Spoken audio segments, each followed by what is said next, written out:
I wanted to take a few moments to talk about DJ Twitch and the apparent suicide that just recently happened and how it has impacted so many people because this man, 40 years old, apparently on top of the world, found himself, I guess, at a point of despair. You know, and of course, it's saying it appears to be suicide. His wife, in a statement, confirmed that that's what she believes it is. So that's what we'll go with.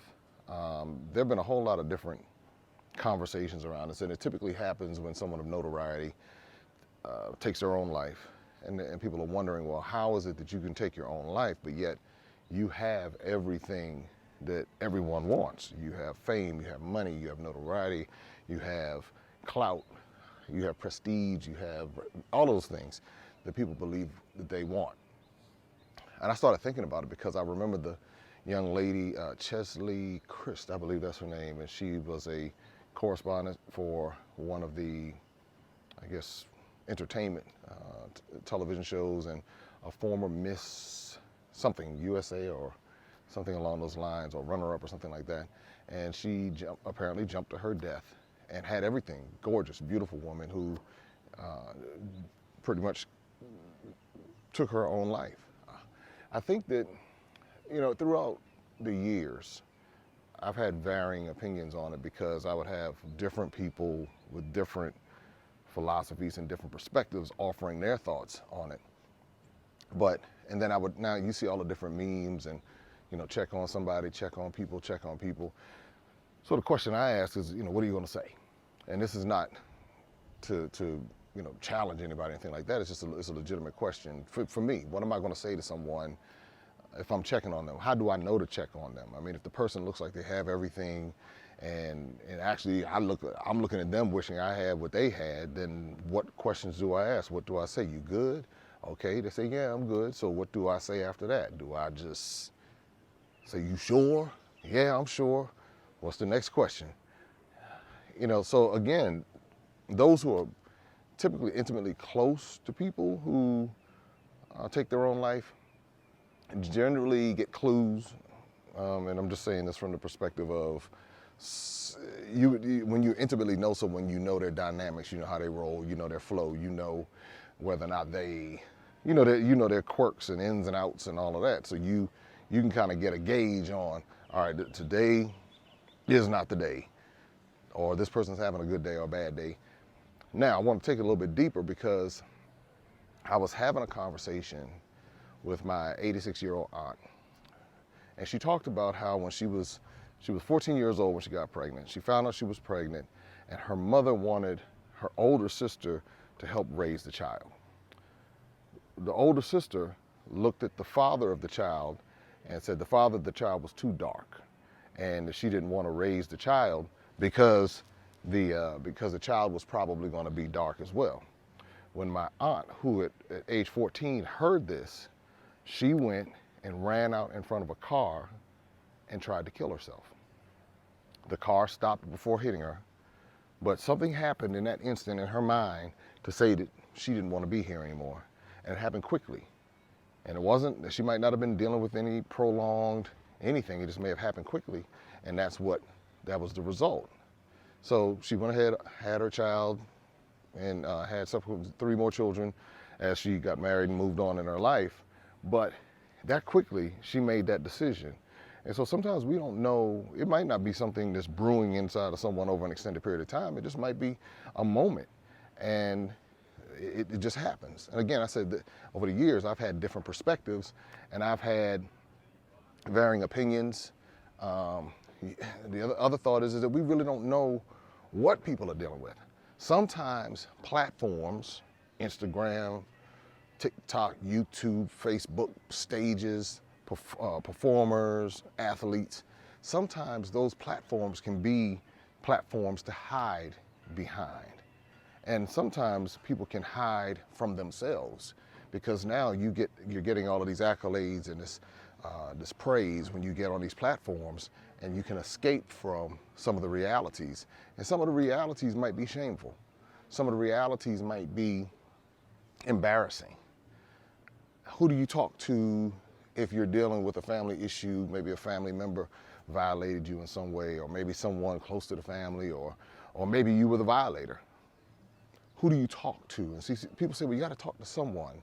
Well, sometimes you ask yourself, well, who do I talk to? And sometimes people will go to religious institutions, and that's where they'll be able to find some solace in having those conversations. Sometimes they'll be able to go to therapists and have those conversations. But for the person who doesn't know or believes they don't have anyone to talk to, then what do?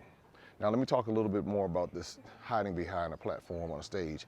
What I've learned over the years is that many will use that platform as an escape, because now you can create your own character, you can create your own, people can create their own character and caricatures of themselves, and say, if I were perfect, this is what I would do.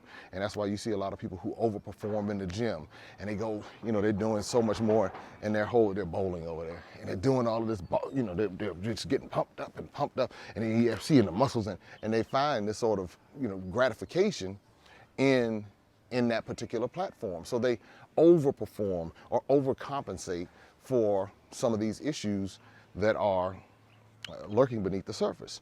So one of the things that I've just observed over the years is that if I'm going to talk to someone, I try to get to the core of who the person is and really listen to their story. And this is just something, just may work for you, may not work for you. I'm just saying something I've done over the years. And I let the person start talking about their life and telling me their story. And then as they gain the trust, they tell me more and more, and it gives you more insight. And people will give you clues as to what's going on with them if you really listen carefully. Because the person on the inside who may be dealing with that person who may be feeling despair, that person who may be ready to give up, they don't necessarily want to give up. They just want a safe place to be able to go. And I believe that's for many people. Some people, they get to a level of despair where no matter what you say, there's nothing that's going to happen. But what I do is, if I feel that somebody may be in that particular position, I ask them to just start talking, giving them the freedom to say whatever it is they need to say. And without me coming, you know what you need to do, and you know what you need to do. Sometimes you just gotta listen. Just let people say whatever. They might tell you all kinds of things, and they might not need you to render any opinion. Say, you know what, I love you no matter what. I love you regardless. Whatever it is you need to say, I love you. And when people can find those types of places, I believe that would help. But if you're coming in there, and if you're coming with that type of stuff, you'll drive them quicker to making a rash decision. Sometimes you just gotta listen and be quiet. Now that's one thing that I've learned. The other thing is that we don't realize a lot of times what's lurking beneath the surface with people because of the level of shame. I was working with a guy for 13, 14 years. Come to find out, this guy was sleeping with underage girls. Now on the surface, that's a trifling, hardcore offense that needs to be dealt with. But for him, if I flip the script, who was he going to talk to about that issue? Now he's in jail right now serving time for it, but who was he going to talk to say, look, I have this fetish for underage girls, and I'm doing this as a school teacher, and this is what's happening? Who do those people talk to about that particular issue? And oftentimes, there was a guy at that same school that he taught at that committed suicide. And after he was exposed and everything, went and committed suicide. So who do those people talk to? These are the things that if we're going to be serious about this conversation, how do we help rehabilitate people who commit offenses and they carry that shame? How do we help people who have been offended by those types of people so that they don't feel the guilt and shame that sometimes society will put on it? Because sometimes family will know that there's some nastiness going on in their family. Sometimes families will know this, but they'll cover it up. So what does that person do who's having to cover up? They're saying, listen, I've been through this violation in the family, but everybody's trying to cover up Auntie so-and-so because she's the deaconess, or because she wants to run for office, or because she's the matriarch of the family, but she was, messing with the whole family, So how do we help people dealing with those types of issues? One thing that has helped me just in my journey in life, I talk about it. And the other thing I would encourage someone to do is understanding. Here, if there's anything you hear me saying, everybody has junk.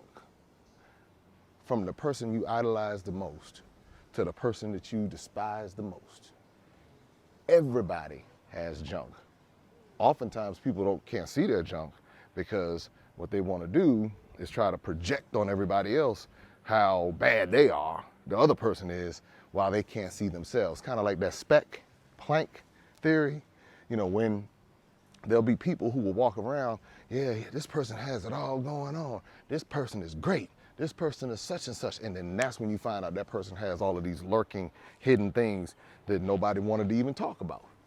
Because guess what? They created an image that people believed in. They created an image that people follow. They created a brand. And so now we're following these brands without understanding that people are dealing with a lot. And if we can just learn, and again, we can't control what everybody else does, but for the individual, learning to be able to, one, be honest with yourself, tell yourself the truth. This is what I'm feeling, this is what I'm dealing with, this is what, and then from there, and it might be embarrassing, it might be on a societal level, you may have done certain things that you're not proud of, and those voices are talking to you every day, reminding you of the different things that you've done. But I can tell you like this, when you can be honest with yourself, and when you can be able to, even if you don't tell the world or whatever, but when you can say it to yourself, you go out in the woods or wherever and you say, this is who I am, this is what has happened, or maybe this is who I'm not. And this is who they're trying to say I am, but I'm not this person. And you begin to really do that introspection and have those conversations and get the peanut gallery out of your head, because you're going to have a dozen of opinions, and this is one too. I got an opinion right here too. Take it or leave it. But what I will tell you is that when you can be honest with yourself, that's the beginning of freedom right there. When you can be honest with yourself, and then you can be honest with others, and you can be honest with, when you can be honest with yourself, you can be honest with God. That's how deep, if you want to go to that level. Because a lot of times people go into God lying, and oh, I'm holy, and like on the inside, you're like, no, not for real. But if you can be honest with yourself, that's when you can begin the process of getting the help that you need if that's what you want to do. And again, there are varying opinions on it. Some people would prefer that you lie to yourself and tell yourself that you're something that you're not until you get there or whatever, fake it till you make it. And I get that on some levels. But if you're really honest with yourself, that's where I believe. Some people even made the statement of it being selfish. Is it selfish when somebody does that? And they'll say, oh, that person was so selfish. That person was, selfish by doing that. And I said, well, I used to go along with that line of thought too, because I've never been suicidal to that point for sure. I know I've been angry or something and looked at something and thought, I'm just gonna bang my head into the wall. But I never really thought that I was gonna do it. But you don't know what's happening inside of someone's mind. They might be believing that by taking their own life, they're helping other people be free of them.